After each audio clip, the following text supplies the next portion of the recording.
As it is so rightfully said by somebody, pearls are not found on the seashore. If you want one, you need to dive straight for them. Pearls are the only gems which are made out of a living creature.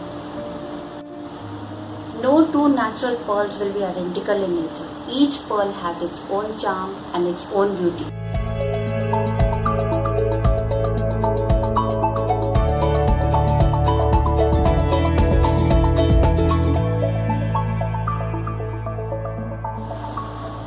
Hi everybody, for all those who are new, I am Varuni Mahajan and I run an online jewelry e-studio called Varuni's Firefly Blades through my Facebook page and my Instagram handle called Varuni's.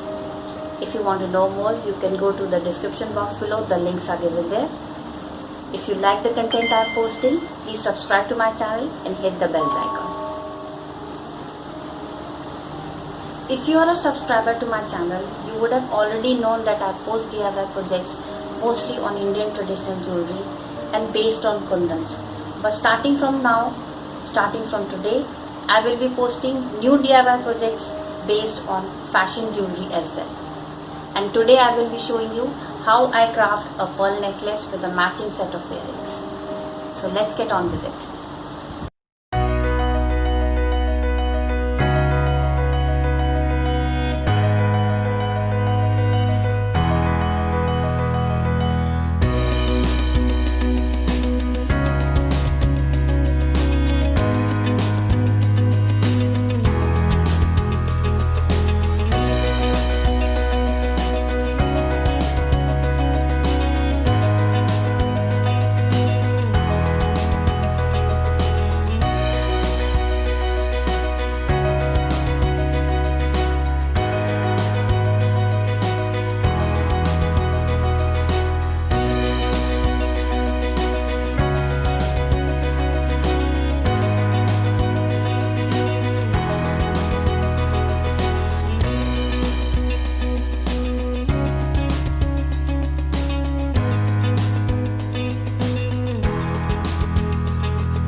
design and construct all my DIY projects and my orders in my home-based jewelry store. And before winding up, I would like to read out a couple of lines which I wrote for you today. Our life is made up of a few moments, all strung out like pearls, and each such moment is a pearl you wear in your string. If you like the content I post, do give me a thumbs up, subscribe to my channel, and hit the bells icon. I will see you next Wednesday with a new DIY. Till then, this is Varuni signing off. Take care. Bye bye.